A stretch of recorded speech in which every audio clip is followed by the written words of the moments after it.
Hi guys, welcome back to YouTube Psych Myths.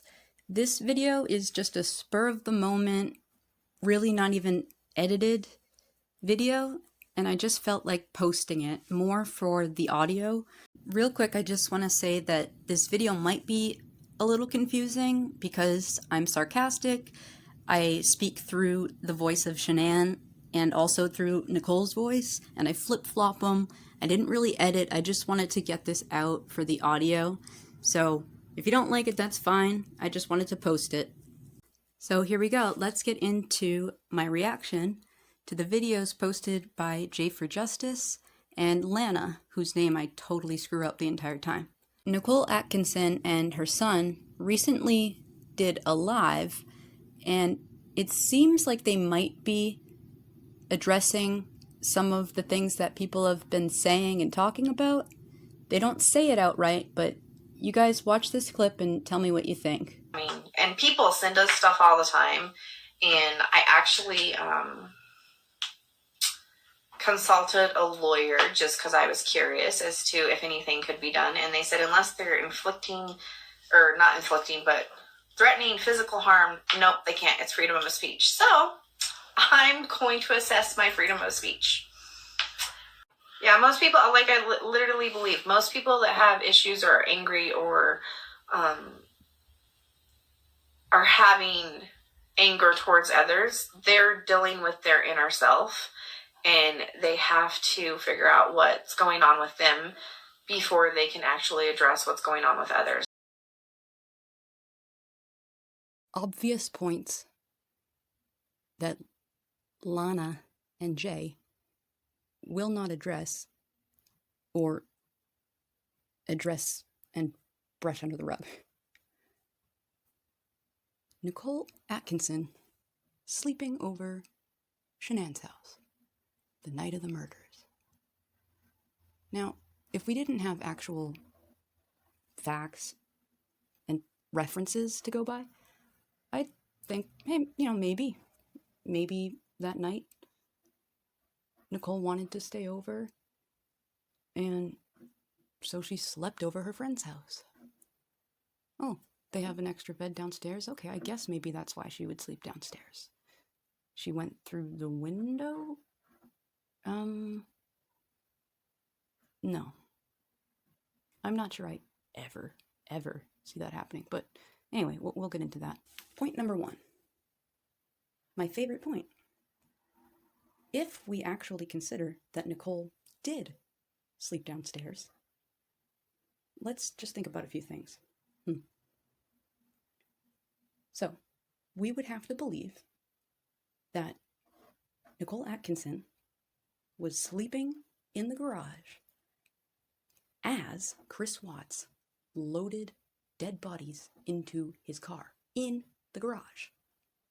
And he backed into the garage. Yeah, let's consider that.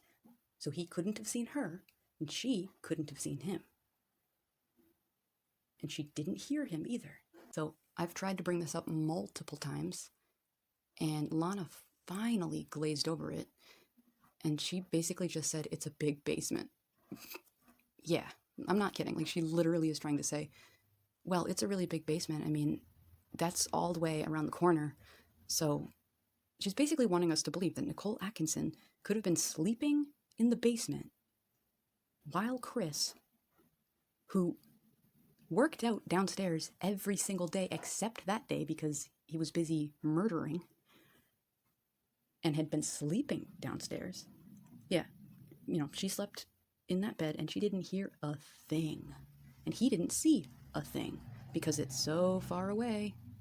So far away. So there's that.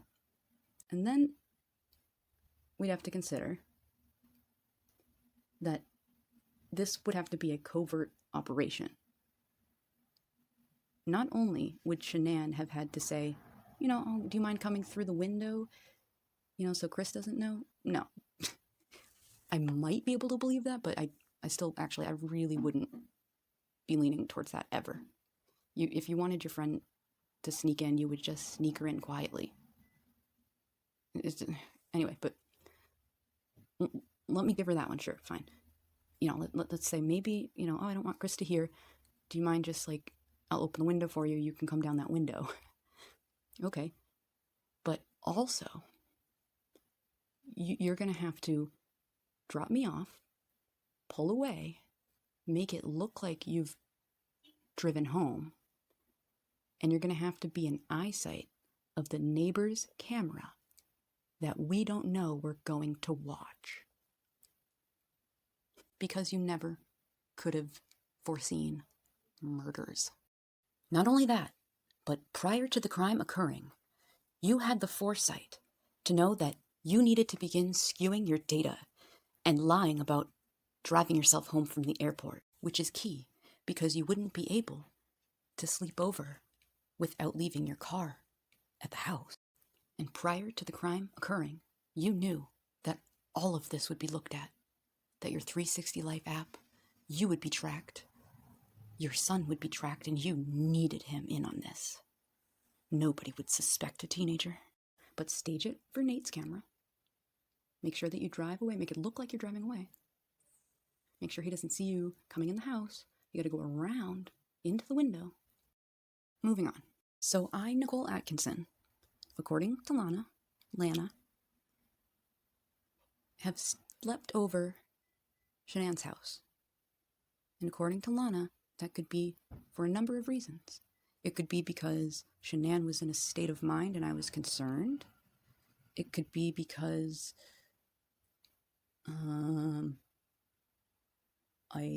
I was drinking and I didn't want to go home. It could be because I was going to look out for you.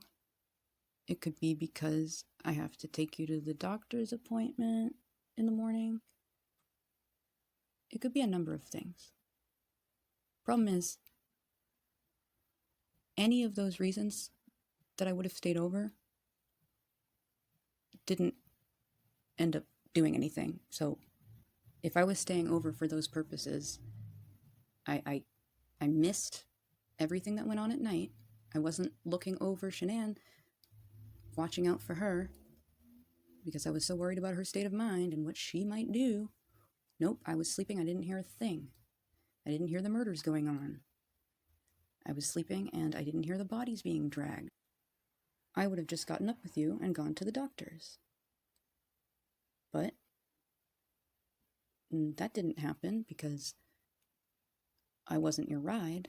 I had to go all the way over there and check if you ever showed up at the doctor's, so I clearly wasn't supposed to be your ride. That's not why I slept over. So I snuck in the window, avoided every camera in the neighborhood, and jumped down into the basement and slept in a basement where Chris works out every morning, except this morning he was murdering, and where he walks through and goes to work. I slept in that basement because I was concerned for you, Shanann. And I didn't hear anything. I didn't stop anything. I didn't take you anywhere. If it was because I was drinking, well, Lana says that I had a ride and it was my son. So if I already had a ride home, it wouldn't have been because I was drinking.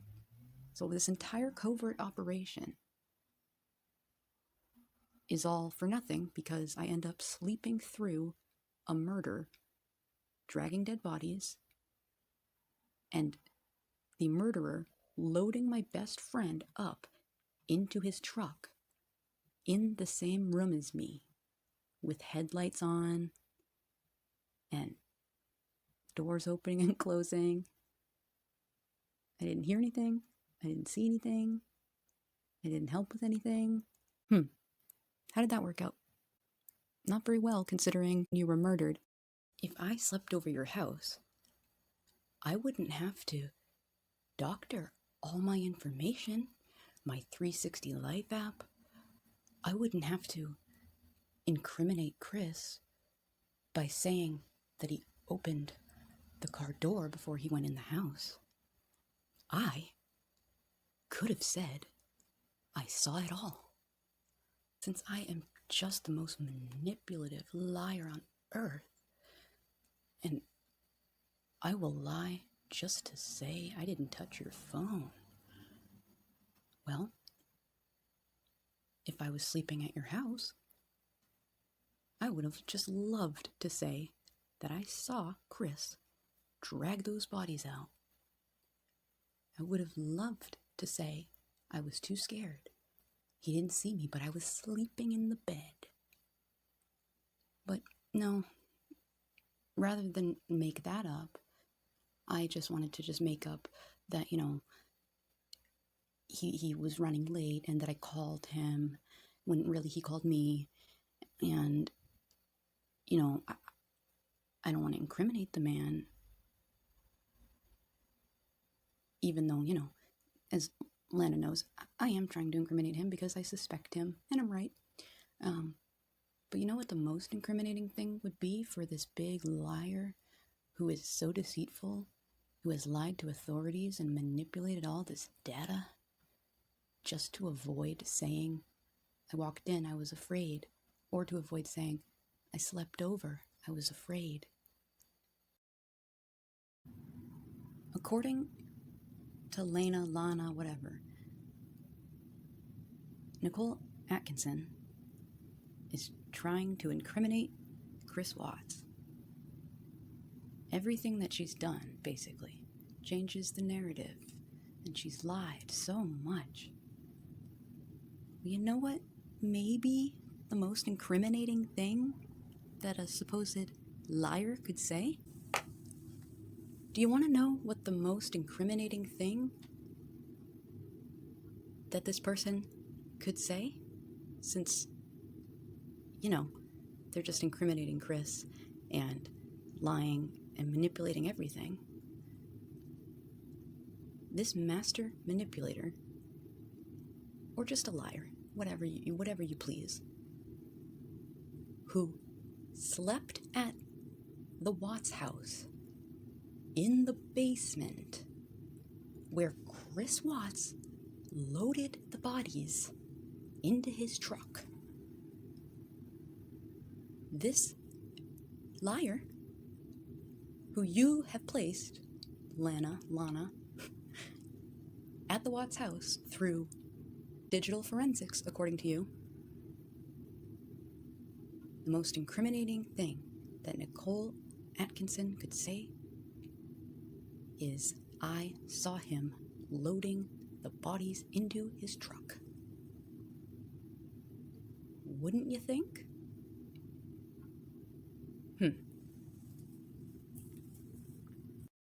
Talk about a change of narrative.